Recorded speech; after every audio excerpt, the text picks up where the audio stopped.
All right then.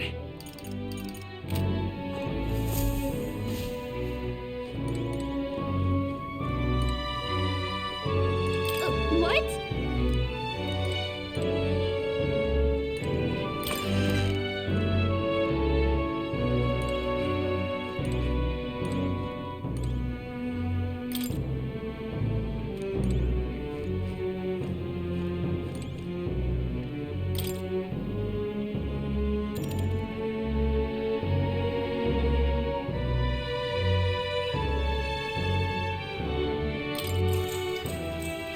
Good night.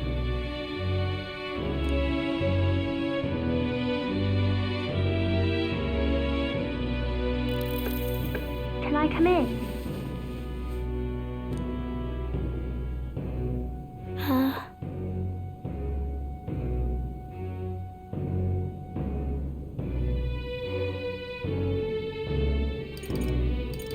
What's wrong?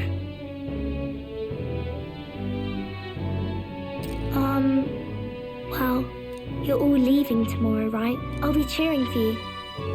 So I just... Oh no.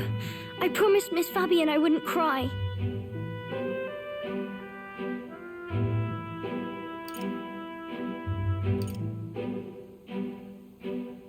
Oh, it's all right. You don't have to worry. Papa was trying to stop a bad man, you said. And that's what you're all doing too, isn't it? Please come back home safe. I'll be waiting here as long as it takes.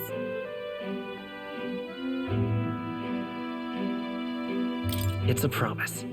All right. Promise?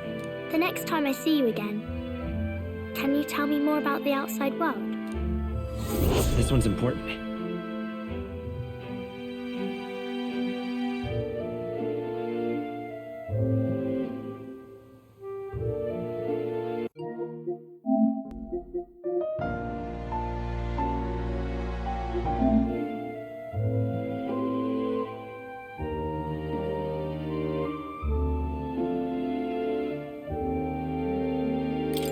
I never got a chance to say this to Papa.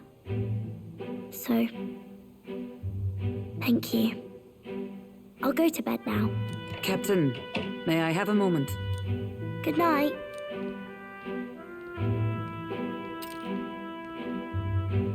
I was hoping for a chance to speak before we set out.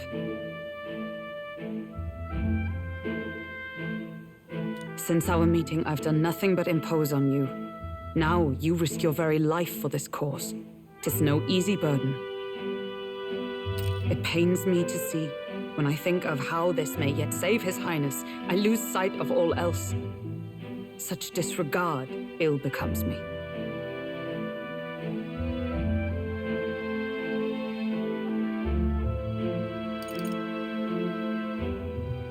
You truly are devoted to him, aren't you? I suppose I am at that. A guiding oath of 12 years is not easily cast aside.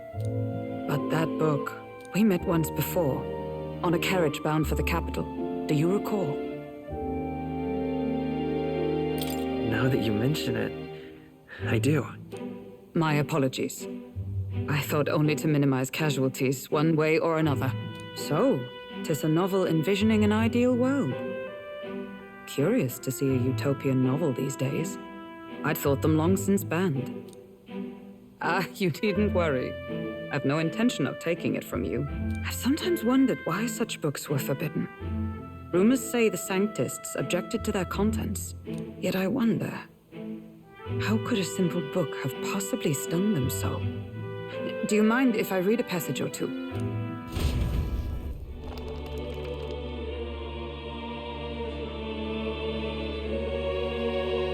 So, it is a fiction written as if a personal account. This chapter seems to concern the system by which the nation's leader is decided. In this country, one cannot become even a statesman, much less sovereign, without the consent of the people. Those who aspire to statecraft must first solemnly swear before the people what they will do in service of their country. Should they earn title but break their word, they are denounced and stripped of power Such is the authority of the people. In this way, it is the people who are the land's true king. Quite the opposite of our own country. Now I see why our upper echelons would abolish such texts. Had our lands embraced such accountability, perhaps His Royal Highness would not have suffered such a fate. No. As a knight, 'tis not my place to say. I must clear my head of these fantasies. In the end, clinging to a dream will do me no good. Oh, I suppose 'tis not so bad to dream now and then. It takes power to walk the path of our dearest hopes. Perhaps that is the purpose of this newfound strength. My dearest dream, 'tis to save His Highness, even at the cost of my life. Nothing more.